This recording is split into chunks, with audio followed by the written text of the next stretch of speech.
হরে কৃষ্ণ কৃষ্ণ কৃষ্ণ হরে হরে, হরে রাম রাম রাম হরে হরে। আশা করি আপনারা সবাই ভালো আছেন। আজকে আপনাদের আমি একটা অত্যন্ত মায়াপুর ধামে দিব্য দর্শন করাবো, যেটা মহাপ্রভু কলিযুগের জন্য তিনি কি করেছেন, নগরে নগরে গ্রামে গ্রামে হরিনাম প্রচার করেছেন। সেই গৌরনীতায় 10টা আপনাদের দর্শন করাবো। তার আগে বলি, সামনে আসছে কি 14ই মার্চ গৌর পূর্ণিমা মহামহোৎসব, অর্থাৎ শ্রীমান মহাপ্রভুর শুভ আবির্ভাব তিথি। কেমন? তো আপনারা আশা করি এই মহাপ্রভুর জন্মদিন অবশ্যই প্রীতি সহকারে পালন করবেন। কেননা মহাপ্রভু দেখুন 2 হাত তুলে সবাইকে কৃপা করার জন্য এসেছেন। দিব্য দর্শন করুন, আপনাদের জীবন ধন্য হবে। আমি চিন্তা করলাম যে সামনে মহাপ্রভুর জন্মদিন আসে, তাই মহাপ্রভুর এই লীলা মাধ্যম দিয়ে এবং দিব্যতার রূপ দর্শনের মাধ্যম দিয়ে আপনাদের হৃদয় পরিবর্তন হবে, চোখ দিয়ে দর্শন করে এবং কর্ণ দিয়ে তেনার লীলা কথা শ্রবণ করার ফলে আপনাদের হৃদয়ে যে চিত্ত পরিষ্কার হবে, তাই না? তো আসুন, এই যে আসছে 14ই মার্চ, ওই দিন কটা পর্যন্ত উপবাস করবেন বলুন তো? সন্ধ্যায় 6টা পর্যন্ত। কেমন? আর কি করবেন, ওই উপবাসের দিনে একাদশীর প্রসাদ পাবেন। কেমন? একাদশীতে যেরকম আপনারা পান সেরকমই আপনারা ভগবানের জন্য রন্ধন করে ভোগ লাগিয়ে প্রসাদ পাবেন। কিন্তু আপনারা একাদশীর প্রসাদ পাবেন। কেউ যদি মনে করেন আমি নির্জলা করব, নির্জলা করতে পারেন। কেউ যদি মনে করেন আমি সন্ধ্যা পর্যন্ত নির্জলা করব, দিয়ে একাদশীর প্রসাদ পেতে পারেন।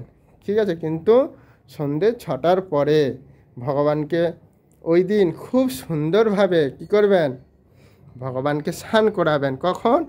ওই 4টে, 4:30, 5টার পর থেকে সুন্দরভাবে ভগবানকে সাজাবেন। সকালে মঙ্গল আরতি করবেন, দর্শন আরতি করবেন, ভগবানকে সুন্দরভাবে ভোগ নিবেদন করবেন। বিভিন্ন কিছু, ভগবানের জন্মদিন না, তো ভগবানকে সুন্দরভাবে ভোগ নিবেদন করবেন। করে বিকেল 4:30টার সময় ভগবানকে অভিষেক করবেন। কি দিয়ে? দুধ, দই, ঘি, মধু দিয়ে। কেমন? আর সামনে আসছে কি শান্তিপুর, অর্থাৎ মহাপুর যে গুরুদেব ঈশ্বর পরিপাত, ওনার তিরোভাব তিথি। ওই দিন যদি আপনারা এই শান্তিপুরে যে এই মাধবেন্দ্র পরিপাদের অর্থাৎ যদি আপনারা প্রসাদ পান, কি পাবেন? কৃষ্ণ প্রেম, নিতাই গৌর প্রেমানন্দে হরি হরি। তাই আশা করি আপনারা শান্তিপুরে যে অনুষ্ঠানটা দিন ভুলবেন না, ওই দিন সবাই যাবেন। কেমন? তো আসুন, আপনাদের ঘরে হয়তো ভাববেন যে আমাদের ঘরে তো এরকম বিঘ্ন নেই, কী করব প্রভু? আপনাদের যার যেরকম আলেখ্য আছে না, আলেখ্যর মাধ্যম দিয়ে আপনারা ভগবানকে অভিষেক করবেন। অভিষেক করে ভগবানকে পুষ্প অভিষেক করবেন, দুধ, দই, ঘি, মধু, পঞ্চমৃত দিয়ে অভিষেক করবেন।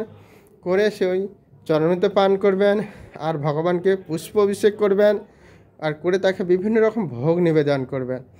এই মহাপ্রভু হচ্ছে অত্যন্ত কৃপাময়। আর আপনারা যদি মহাপ্রভুকে এই যে কথাগুলো যদি সবাইকে শেয়ার করেন, বলেন, কি হবে? মহাপ্রভু আপনাদের প্রতি অত্যন্ত প্রসন্ন হবে। কেননা মহাপ্রভু বলছেন, যারে দেখো তারে কহ কৃষ্ণ উপদেশ। যখন দেখবে যে আমার প্রিয় ভক্তরা আমার জন্মদিন পালন করার জন্য সবাইকে নিমন্ত্রণ করছে, বলছেন, ভগবান খুব খুশি হবে। এমনকি চৈতন্য চরিতামৃতে, চৈতন্য ভাগবতমে লেখা আছে, যদি কেউ এই মহাপ্রভুর জন্মদিনে যদি নবদ্বীপ ধামে এসে গঙ্গা স্নান করে এবং এই মহাপ্রভুর জন্মতিথি যদি সে নিষ্ঠা সহকারে পালন করে, সে নিশ্চিত মৃত্যুর পরে কোথায় যাবে? ভগবত ধামে, অর্থাৎ আমার ধামে। কিন্তু আরেকটা আপনার লক্ষ্য রাখবেন, অনেকে আছেন কি করেন বলেন তো, রাধা কৃষ্ণ সেবা করেন কিন্তু মহাপ্রভুর অত সেবা করতে চায় না। কিন্তু আচার্যরা বলেছেন এই মহাপ্রভু হচ্ছে অত্যন্ত কৃপাময়। দেখুন, দিব্য হাসি, তিনি সবাইকে অকাতরে কৃষ্ণ প্রেম দান করেছেন। কীভাবে? আলিঙ্গনের মাধ্যম দিয়ে। তো মহাপ্রভুর যদি আপনারা কৃপা পাবেন, তখন আমরা রাধাকৃষ্ণের কৃপা পেয়েই গেছেন। কেন? রাধাকৃষ্ণের মিলিত রূপ হচ্ছে শ্রীমান মহাপ্রভু। দেখুন, আপনাদের দেখছে দিব্য হাসছে। তাই আপনারা দয়া করে মহাপ্রভুর আবির্ভাব তিথিতে এখন থেকে প্রস্তুত নেন। আজকে যখনই ক্লাস শুনছেন, সঙ্গে সঙ্গে সবাইকে, আত্মীয় স্বজনকে সবাইকে শেয়ার করুন। আরে একটা দিন অন্তত তোমরা এই কলিযুগের যে ভগবান চৈতন্য মহাপ্রভু এসেছেন আমাদের মতো বদ্ধজীবকে উদ্ধার করার জন্য, তাই তেনার জন্মতিথি পালন করুন এবং তেনার কৃপা লাভ করুন। আপনাদের এই জীবনেই আপনারা ভগবানের কাছে ফিরে যাবেন। তা আমি আপনাদের 10টা গুণে দর্শন করলাম, আর একটু লীলা কাহিনী শ্রবণ করুন। তাই মহাপ্রভু এসেছেন এই কলিযুগের মহাবদান্য অবতার। তিনি সবাইকে মানে কি বলবো, শুধু কৃপা করার জন্যে। শুধু আপনারা একটু নিষ্ঠা সহকারে হরিনাম করবেন, মহাপ্রভু আপনাদের প্রতি অত্যন্ত প্রসন্ন হয়ে যাবেন। নিতাই গৌর সীতানাথ প্রেমানন্দে। আর মহাপ্রভু বলছেন, কৃষ্ণদাস কবিদাস গোস্বামী তার চৈতন্য লিখেছেন, এই কেউ যদি হয়তো সে অনেক ডাক্তারি পড়েছে, হয়তো মাস্টারি করেছে, অনেক ধন সম্পত্তি, কোটি টাকার মালিক, সে কিন্তু শান্তি পাবে না। কিন্তু যদি সে এই শ্রীমান মহাপ্রভুর চরণে আশ্রয় গ্রহণ করে যদি সে শুদ্ধ কৃষ্ণ ভক্তি করে, সে নিশ্চিতভাবে শান্তি লাভ করবে। নিতাই গৌর প্রেমানন্দ। আপনারা নিজেরাও দেখবেন, জগতের মানুষ অনেক টাকা পয়সার মালিক, কিন্তু শান্তি পায় না। কিন্তু দেখুন, আজকে আমরা দেখতে পাই ইন্টারন্যাশনাল সোসাইটি প্রভুপাদের কৃপায়, মহাপ্রভুর কৃপায় সারা বিশ্বের মানুষ কোটিপতি, শিক্ষিত, ডাক্তার সব কিছু ছেড়ে যাওয়ার তখন কৃষ্ণ ভক্ত হয়েছেন, তখন তারা ভগবানের কৃপা লাভ করেছেন। কেন? মহাপ্রভু হচ্ছেন উদার, কখনো তার খারাপ কিছু দর্শন করেন না।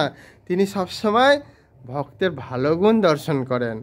আপনারা নিজেও শুনেছেন, নিত্যানন্দ প্রভুকে যখন মাথায় আঘাত করলো, মহাপ্রভু তো একটু ক্রোধান্বিত হয়েছিল অল্প। নিত্যানন্দ বলছে, প্রভু তুমি কি করছো? আমরা এসেছি কৃষ্ণ প্রেম দেওয়ার জন্য, আর তুমি যদি তাদের এরকম কষ্ট দাও, তাহলে কি করে তুমি কৃষ্ণ প্রেম দেবে সবাইকে? না না প্রভু, এনাকে ছেড়ে দাও, এনাকে ক্ষমা করে দাও। দেখুন, নিত্যানন্দ বলছেন, আমাদের এই যে নিত্যানন্দ প্রভু আদি গুরু, এনার কৃপা যদি আপনারা নেন, তখন এই মহাপ্রভু আপনাদের প্রতি অত্যন্ত প্রসন্ন হয়ে যাবে। আমরা কি বলবো, সোজাসুজি মানে সরাসরি মহাপ্রভুর কৃপা পেতে পারি না। তাই আমরা আগে নিত্যানন্দ দ্বাদশী করেছিলাম, নিত্যানন্দর কৃপা লাভ করেছি। এখন আমরা মহাপ্রভুর আবির্ভাব তিথি আসছে, তাই মহাপ্রভুর কৃপা লাভ করব। তাই আপনাদের কাছে আমার বিনীত অনুরোধ, এই মহাপ্রভুর আবির্ভাব তিথির দিনে অবশ্যই আপনারা, আবার বলি, সন্ধ্যে 6টা পর্যন্ত উপবাস থাকুন, ভগবানকে অভিষেক করুন, আরতি করুন, ভগবানকে সুন্দর সুন্দর রন্ধন করে ভোগ নিবেদন করুন, মালা পরান এবং ভগবানের কৃপা লাভ করুন।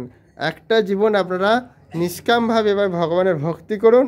মহাপ্রভুর আবির্ভাব তিথিতে আপনার মহাপ্রভুর কৃপা লাভ করে ভগবানের ধামে ফিরে যাবেন। মহাপ্রভু বলেছেন, কার মাধ্যম দিয়ে? আমরা যদি কৃষ্ণদাস কবিরাজ গোস্বামী তার প্রিয় ভক্ত চৈতন্য চৈতামৃতে লেখা আছে, এই নবদ্বীপ ধামে এসে যদি কেউ নিষ্ঠা সহকারে এই তেনার আবির্ভাব তিথি পালন করেন আর গঙ্গা স্নান করেন আর কোনো অপরাধ না করে, অনেকে আছে কি হয়, উপবাস করছে কিন্তু খারাপ নিন্দা সমালোচনা করছে বা কারো দোষ দেখছে বা অপকর্ম করছে, কিন্তু পাবে না। ঠিক না? ডাক্তারের কাছে আপনি যাবেন, অনেক টাকা ভিজিট কাটবেন, তারপরেও তিনি বলেন, বন্ধু দেখো ভিজিট কেটেছো, ওষুধ কিনেছো, কিন্তু নিয়ম তোমাকে কিছু মানতে হবে। তাই আমরা নিষ্ঠা সহকারে পালন করলাম, কিন্তু নিন্দা করলাম, অপরাধ করলাম, কারোর সাথে শত্রুতা করলাম, কাউকে ঘৃণা করলাম, খালে কিন্তু হবে না। তাহলে ঠিক আছে, তা আসুন আপনারা সেই মহাপ্রভুর দিব্য হাসি দর্শন করে আপনাদের মনুষ্য জীবনকে ধন্য করুন। এবং আমি আপনাদের ভগবানের কাছে প্রার্থনা করি, এই 10টা গৌরনিতায় সারা বিশ্বে প্রচারে যান, আপনাদের একটা ভক্ত মানুষকে দর্শন দিয়ে আপনাকে উদ্ধার করার জন্য। তাই আশা করি আপনারা ভালো থাকবেন। আর যদি প্রশ্ন কোনো রকম আসে, কোনো রকম সমস্যা মনে করেন, তো আমাকে কমেন্টে জানাবেন, আমি চেষ্টা করব আপনাদের যথাযথভাবে মহাপ্রভুর কৃপা লাভ করার জন্যে। কেমন? হরে কৃষ্ণ কৃষ্ণ কৃষ্ণ হরে হরে, হরে রাম রাম রাম হরে হরে। আশা করি আপনারা ভালো থাকুন, এবং যদি কোনো প্রশ্ন কমেন্ট থেকে জানাবেন। আপনারা মহাপ্রভুর কৃপা লাভ করুন, মহাপ্রভুর কৃপা লাভ করে আপনাদের মনুষ্য জীবনকে ধন্য করুন। আর মহাপ্রভু অত্যন্ত কৃপাময়, সবাইকে আলিঙ্গন করে প্রেম দিয়েছেন, কিন্তু আমরা তো এখন আমাদের মধ্যে অনেক রকম বাসনা, তাই আমাদের একটু তপস্যা করুন, দেখুন মহাপ্রভুর আপনারা কৃপা লাভ করতে পারবেন। হরে কৃষ্ণ কৃষ্ণ কৃষ্ণ হরে হরে, হরে রাম রাম রাম হরে হরে। পতিত পাবন গৌনিতায় কি, গৌর পূর্ণিমা মহামহোৎসব কি, শ্রীমান চৈতন্য মহাপ্রভুর শুভ আবির্ভাব তিথি মহামহোৎসব কি, নিতাই গৌর সীতানাথ প্রেমানন্দে হরি হরি বল। ভালো থাকবেন। এখন থেকে প্রস্তুত নেন কি ভগবানকে আমি কীরকম সাজাবো, কীরকম সাজালে সে খুশি হবে, কীরকম তার জন্য মালা বানাবো, কী রন্ধন করব। এখন থেকে প্রস্তুত নেন। একটা মানুষ দেখুন বিয়ে বাড়ির জন্য জন্মদিন কতদিন চিন্তা করে, তাই এখন থেকে আমি আপনাদের এই ক্লাসটা দিলাম।